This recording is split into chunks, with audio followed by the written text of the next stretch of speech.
Ça y est, je l'ai, Mondial Relais. Ça vient de Nantes. On va regarder, je sais quand même ce que c'est. L'œil ébloui.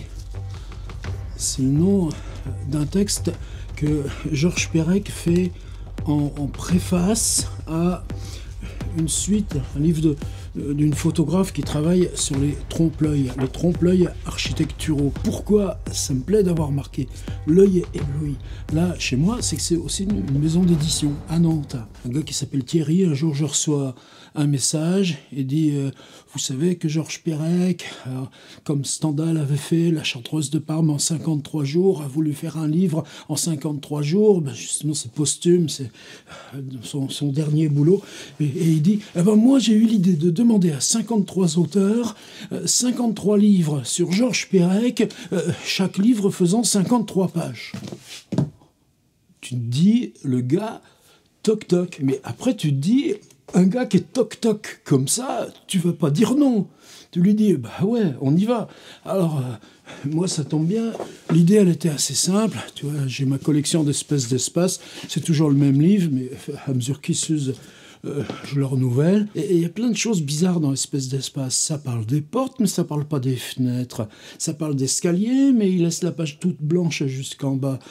Ça parle de faire le trajet de l'aéroport au centre-ville, mais ça parle pas de l'avion qui descend sur l'aéroport. C'est tout simplement un livre d'exercice. C'est-à-dire, tu te dis ce qui est possible d'écrire de la page, du lit, de la chambre, de l'appartement, et puis de la rue, et puis du quartier, et puis de la ville, et puis tu vas jusqu'où comme ça. Je dis, moi, ce que j'aimerais écrire, c'est des notes sur espèces d'espace.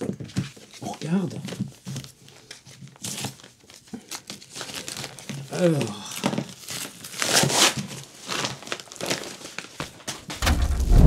Ouais. Ce serait ça.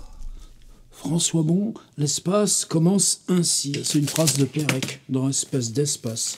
Tout de suite, ça m'est venu. Moi, je vais l'appeler L'espace commence ainsi. Bon, non. Tu vois qu'il est toc, toc, toc, le gars. T'en trouves encore des éditeurs, là. Tu fais un livre de 4, 6, 8, 10, 12 exemplaires offerts. Waouh! Ça sent la colle.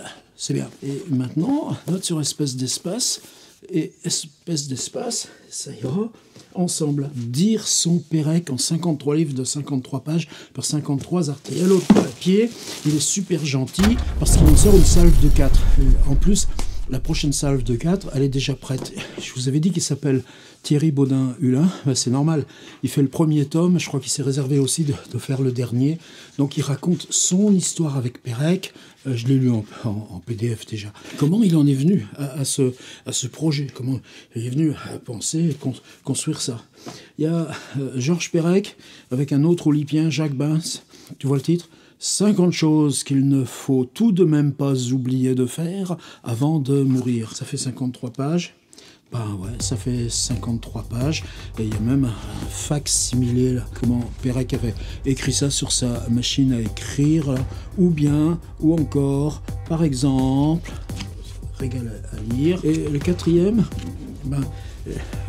Toi, par exemple, là, ces petits carrés blancs, c'est des permutations. Toute une réflexion sur la police d'écriture, sur la compo, que moi, le mien était relativement simple.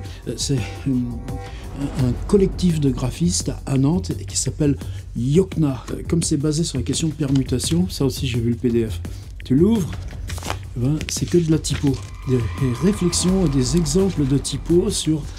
comment on avance dans l'idée d'une collection originale? Comment tu brasses tout ça pour que ce soit possible? Ça s'appelle permutation. Tu vois que le gars, toc toc, tu commences une collection et qui tu mets comme auteur? Tu mets comme auteur le collectif à qui t'a demandé la typo. Thierry Baudin-Hulin. Merci. Bravo. Voilà les 4 premiers. T'en as plus que 49 à faire. Bigrement heureux. Maintenant, je vais le lire, mon livre.